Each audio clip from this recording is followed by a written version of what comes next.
Over to Mr. Carter for 5 minutes. Well, thank you, Mr. Chairman, and thank all the witnesses for being here. Mick, it's always good to see you, my friend. I'm glad you're here and glad you're doing what you're doing. You know, the premise of this hearing is absurd. I can't believe we're actually having a hearing to talk about doing away with the debt limit. You got to be kidding me. I mean, it's obvious the negative consequences of out of control spending and what they're having. Inflation is at a 40-year high right now. We realize that? A 40-year high.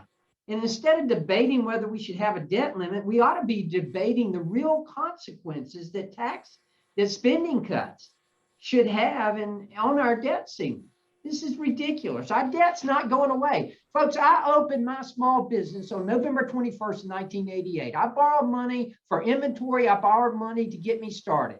I did not get a salary for 2 years, nothing whatsoever. I set out to retire my debt, and I did that.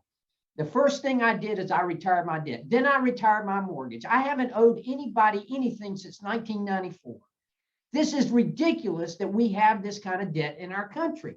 And it's not sustainable. We've seen it happen over history, over time, what it's done to countries. You know, some people talk about Japan and their enormous debt to GDP ratio.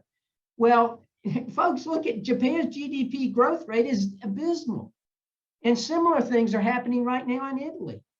And some of you argue that the interest rates are lower than the growth rate and we can continue to roll over debt, borrowing new money to pay interest on old money. That is simply ridiculous. This is unsustainable. And who's going to be paying this? My children, my grandchildren, your grandchildren. This is intergenerational theft. We have got to stop this. And to debate stopping one of the only things that makes us even think about it has been pointed out here by Mr. Mulvaney and by others. The only time we think about this is when it come up against the debt limit. And Mr. Mulvaney is right. That's the only time we do anything about it. And it does result in good fiscal policy. It does.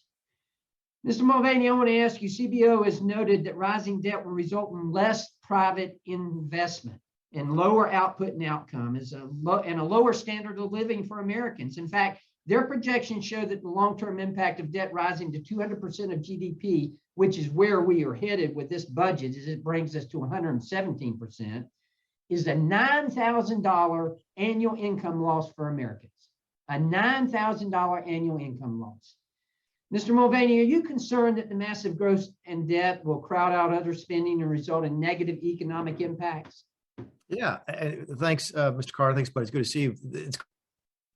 I think we're all familiar with the term. Honestly, I think you're seeing some of it now. You're already starting to see, I think one of the many reasons we're experiencing inflation is because the government has become so big. And yeah, I do worry about that in the near term and in the long term. This whole concept that, you know, the debt ceiling is the problem is just befuddling to me. I heard Dr. Shiner mentioned that no good has come of it, but go down the list of all we've done in the past.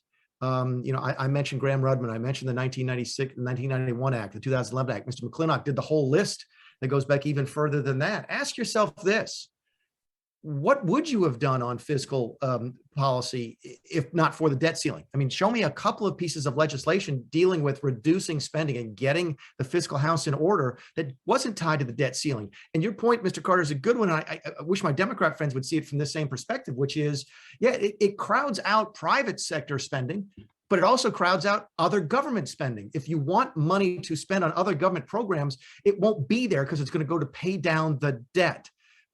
So even if we disagree about how government should spend money, I wish we could agree that we'd rather spend it on doing things than paying off debt in the past.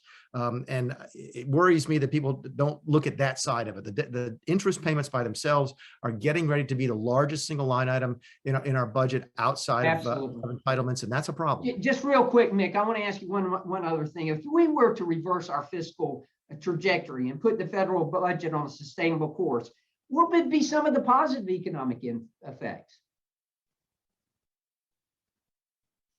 I think you see less inflation. I think you see more private investment. One of the good things that came from our Tax Cuts Act was we encourage private investment, so you get growth without inflation. You got great growth right now, but you got it with inflation, which is sort of, running on a treadmill. So there's all sorts of benefits that come from spending more money in the private sector and spending less in the government sector. Great. Thank you so much, and I yield back.